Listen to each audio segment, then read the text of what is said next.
I'm actually struggling today. Oh, I'm sorry. Where are you calling from, just really quickly? I'm calling from the U.S. I don't want to say my state, other than I'm not in Texas, so hopefully I can hold it together here. I was calling in so early because I was actually trying to call in last week about to thank you all for talking about the the interview about turf logic that you guys had. Right. You guys briefly talked about it, and there was some pushback in the comments about the video about rapid onset gender dysphoria, and something that really irked me was some commenters talked about how, oh, well, you guys need to have people from the opposite viewpoint on your show because we need to have both sides represented. Right. And I found that really annoying because what are the sides? One that supports trans people and one that doesn't. So no, I don't want to platform people that don't support people in the trans community. Well, yeah, it's not a debate. It's like flat Earth. I call anti-trans people the flat Earth people of biology. So I was going to talk about that, and we can if you prefer, but I'm trying not to cry right now. I'm so sorry. I didn't know if you guys were aware of what just happened in Texas yesterday about trans people. Yes, the Lieutenant Governor's statement. Is that what you're referring to? No, actually, Greg Abbott issued something. Oh. So I just found out about this in the last hour, which is why I'm kind of caught off guard. So there was a opinion by Ken Paxton, who is the Attorney General, who said, in his opinion, which is completely ignorant, trans healthcare is abusive. Yes, I apologize. That's actually what I was referring to, not the Lieutenant Governor, but the AG. Yeah, so that came out, and this isn't really on my channel, but I'm actually a trans person that's in the closet.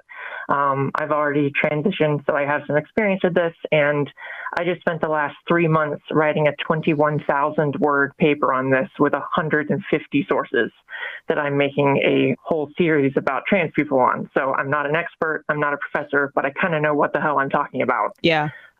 It's both your lived experience and you've researched it a lot. Yeah.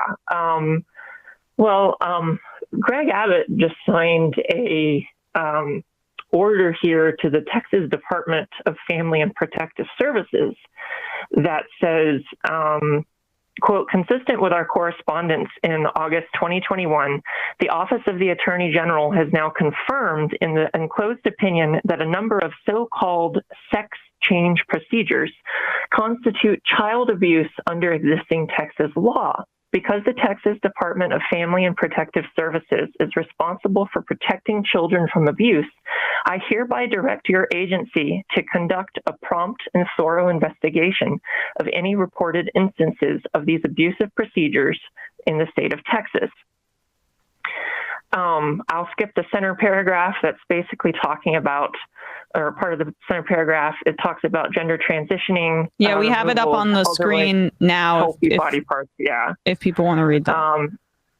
And then the last part, it says,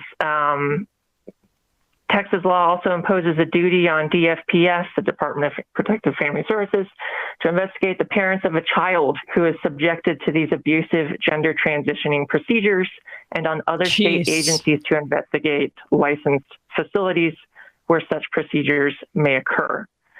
So basically yesterday, Greg Abbott said that this stuff is illegal, this stuff is child abuse, and anybody who has a trans child who is trying to get gender affirming care for them is now doing something illegal, and the government is going to investigate them and I guess possibly arrest them. I don't know. And not only is that horrifying and terrifying for families and parents, but this kind of stuff kills people. I have looked up and have a couple stats from my paper, if I could just read a couple real quick. Sure.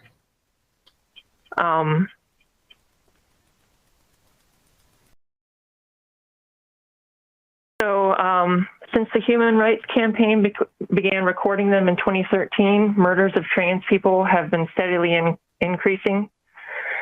The 1 in 3 trans youth has been a victim of sexual violence in the past year. These are all statistics from the U.S.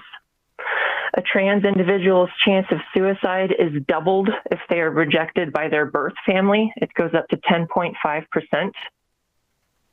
Compared to cisgender individuals, trans youth have 2 to 3 times the risk of depression, anxiety, suicidal ideation, suicide attempts, and self-harming. In 2021, 17 anti-LGBTQ laws were enacted. That's more than 2018, 2019, and 2020 combined. In 2018, 55% of people who sought insurance coverage for surgical procedures were denied. Mm-hmm. More than half of trans adolescents have self-harmed non-fatally in the past year. That was in 2019. A trans individual's chance of suicide is doubled up to 13.1% if their religious community rejects them or if they are forced into conversion therapy, quote unquote, which is really just psychological and physical abuse. So I don't know what's going to happen right now. This is exploding on the trans Twitter circles I'm a part of.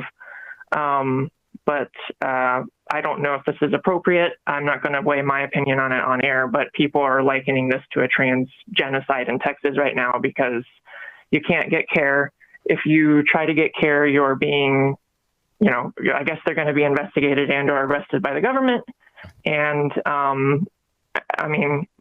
have piles of studies that show if you give these kids, and by kids, I say teenagers, 13 to 18-year-olds, puberty blockers or hormones when it's appropriate, their mental health drastically improves. Mm-hmm. And whenever people, especially people on the right and these old white hags say, oh, you're irreversibly damaging children, I am of a very strong opinion that children cannot make decisions like this for themselves. That's why you have puberty blockers.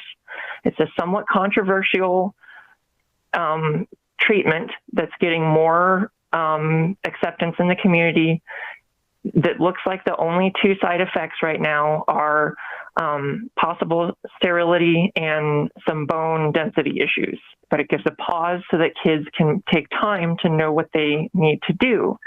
This whole issue of, we're forcing hormones on kids, we're doing sex change surgery, we're cutting off breasts and stuff. That's not how this stuff works. Yeah. And if anybody knew how fucking hard it is to transition, then they would know that you can't do that. Yeah. It was so unbelievably difficult. And I sacrificed almost everything in my life in order to transition. You cannot take a kid into a clinic and get a sex change. You cannot do it. I know. And these people fearmonger about this. Yeah. And you can't, there's not even a I dare these people to find a doctor who would perform sex reassignment surgery on a child. You can't do it. These surgeries are not done until you're 18 at the least, as part of a group of medical professionals who are working together with multiple psychiatric referrals after years of hormones and lived experience as the other sex, or gender, rather. And it takes work, and they treat it like, oh, well, if your kid says he's a girl, quote unquote, you can just go drug him up. And that's not how it works. And people need to understand that. And I don't know what good calling in will do. I was just going to call in and complain about the comments. And then I saw this, and I was going to thank you guys for talking about this issue, because normally you talk about politics, and I know the Ukraine stuff is going on, but this is something that's really important to me. And while I was waiting online, I read this letter, and I'm sick to my stomach. I get it. Yeah. Do you have any, we know how horrible the outright bigots and Abbott sort of Republican type folks are. Do you have any comment for the type of journalists who've been sort of just asking questions and just reporting supposedly objectively, but I think everybody kind of points out that maybe trolling and worse, like maliciously smearing the trans community. Do you have any comment on that sort of reporting and how people have been, is your perception been that people have been dishonest or irresponsible in that regard? At this point, okay, I'm not an expert. I am not a biologist, professor of gender studies, whatever, okay? I'm a trans person. I started transitioning a couple years ago. I'm completely done. The federal government recognizes me as a female. I have spent 3 months poring over peer-reviewed research of this stuff. The jury is out. Gender is real. You can change your sex. We know what we're doing. The only controversy among people that actually know what they're doing is puberty blockers. Yeah. There are some concerns that you have possible effects on cognitive capability in the future, that you may have some memory issues. We're not sure yet because it's relatively new. But trans people have existed throughout history. I believe his name was Magnus Hirscher, I can't quite remember, was a German scientist, sexologist, was dealing with this stuff before World War II when his clinic was destroyed. We've been doing these surgeries and studies with chromosomes and stuff since the 60s and before. We know how this stuff works. These idiots and Matt Walshes that go out there and scream about we're destroying the world and gender and all this sort of stuff, this ideology, it's complete bullshit. If people are denying this stuff, it's no different than creationists that deny the fact that life evolves and are trying to frame this false dichotomy of creation versus evolution. I'm sorry that reality makes you upset with your fairy tale. You can believe what you want, but you don't get to make rules about it that everyone else has to live by. Well, I mean, agreed. That's not how it works. I'm fearful. I mean, look, there's a glimmer of hope here with at least this letter that the experts won't conclude what Abbott is implying there. But I mean, what disturbs me most about this, and I know, this is coming from a cis white woman, so just what strikes me the most about this letter is the criminalization and investigation of parents who are just trying to do right by their kid, and their kid basically saying, I don't feel this way. The parents being sympathetic, helping them transition before puberty, which would be helpful, or at least use puberty blockers.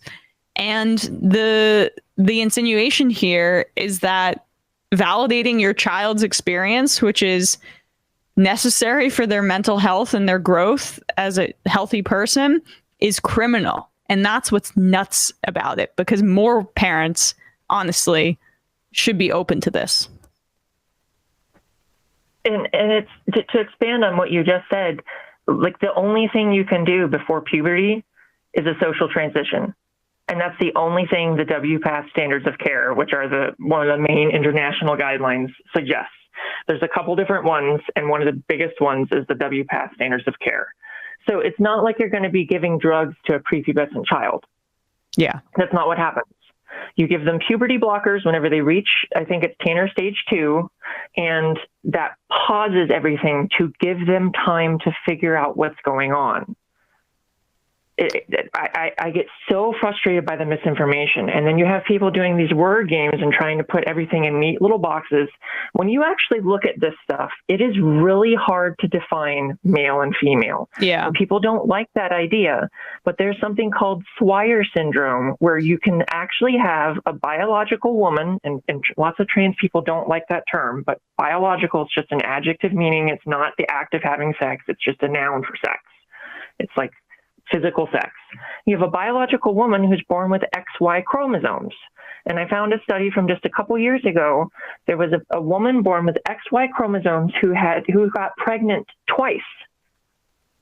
Not even chromosomes perfectly determine what sex you are outside. Yeah. The biological sex, there is gray area there, but like conservatives obviously erase that. Yeah, you have to look at more than just genitals. You have to look at more than just your chromosomes or just your secondary characteristics. So people try to have these gotcha questions, and it's like, well, how do you define man and woman? Okay, well, I'm not entirely sure. Yeah, well, I'm not entirely sure. I don't know. And they treat that like, oh, well, you don't know what you're talking about. You're not trustworthy. Well, okay, I'm a woman. I have a vagina. Yeah. I have breasts. I have female hormone levels now. I'm a woman. We've seen many studies of the brain that seem to show that trans people have essentially hybrid brains. They trend toward the gender that these people experience. So at some point, we categorize them with these essentially arbitrary categories we have that are of the opposite sex. You can change sex. That's uncomfortable. That's weird in humans. Clownfish do it all the time. But these people are so set in their ways and so bigoted that if you don't have every single answer, then it's like, oh, well, you're just a crazy trans person who's pushing your ideology on kids. Yeah. Well, no, we know that this care cuts their suicide risk in half. Yeah. If we don't do this, they literally hurt and kill themselves. Yeah. And unless you're trans, you don't understand what that feeling is like. I think I counted and had 160 something self-harm scars from abuse and mistreatment. I am so much happier and comfortable in my skin. You don't know what it's like to just constantly think about your genitals and be so upset, and then wake up from the operating table and all the bandages and stuff are off. And then you fly home, and like a month later, you're like, oh, you know what? I haven't thought about my dick in like a week because I don't think about it anymore. It doesn't control my life anymore. So this is what it's like to be normal and just go about everyday life. Yeah. But I'm sure Matt Walsh, I didn't even watch his show where he, debated with a non-binary person.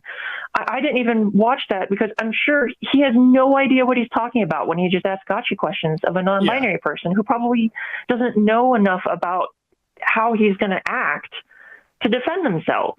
Yeah, because what's going on there is like you say, they're acting as if they're having a biological discussion, but this is really a theological one. This is like a Christian fundamentalism thing where like they deny the existence of anything that outside of like a man and woman that the Bible might describe. Yeah. But of course, like as you said, also like historically, this stuff is unavoidable because people do exist outside of these narrow, like classes.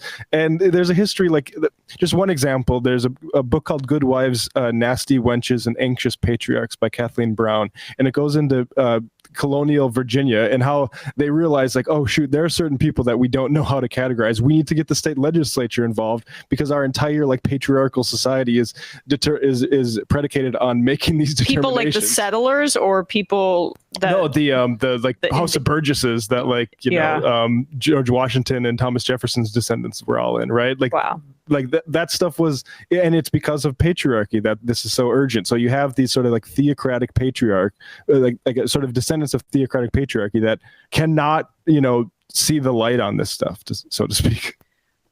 Well, Wendigo, I want to be clear that. Sorry, go on. Okay, just one last point is I want to be clear that you have two sexes in humans.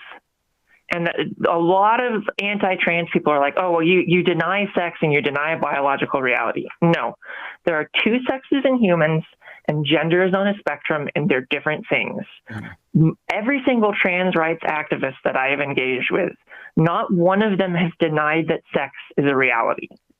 It's a real thing that people have, and there are variances in it. And what's confusing is how to categorize those variances. Yeah. So I don't know if it's helpful. I can chill myself. I've made videos about this. I have a paper written on it. I'm trying to please do chill yourself. Where are your videos? My videos are on my channel. I'm Willow the Wendigo. I do some other non-activism stuff, but my focus is on science education. And right now I'm on part 3 of 5 of my trans educational series that's based on that 21,000 word paper. The first video is all about gender and definitions and sexuality. The second one is about history. The third one is about possible causes and brain studies. And the fourth one is already written, but I have to make it. It's a very, very long one that's all about the science of transitioning, all of these different rules, different concerns about transitioning, puberty blockers, all of this kind of stuff actually that these morons right now in Texas are screaming about would be addressed in this video. I just haven't finished it yet. Okay. Well, I just one more part after Bradley, I just popped her channel in the chat right here. We're just going to put it up real quick and then I'll hang up if that's all right with you, Willow. That's fine. I don't want people to think I called in like to try to get an audience. This is an important thing. I mean, no. Of course, if it teaches people and I get subscribers, that's great. But like, I was just about to cry.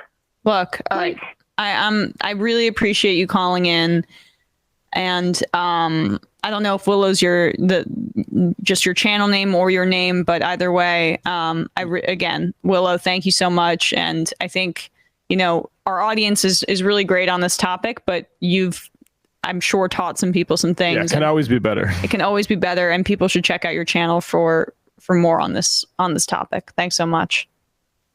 Thanks a lot for letting me talk. Of course. Bye. Bye. Fluid Ajaswi, absolutely amazing, inspiring caller. One of the best we have ever had. Such a calm way of explaining context and logic, and very tough not to empathize and understand. Thanks for giving her the time to go all out. And like on a day like today too. I mean, yeah, it's just horrible.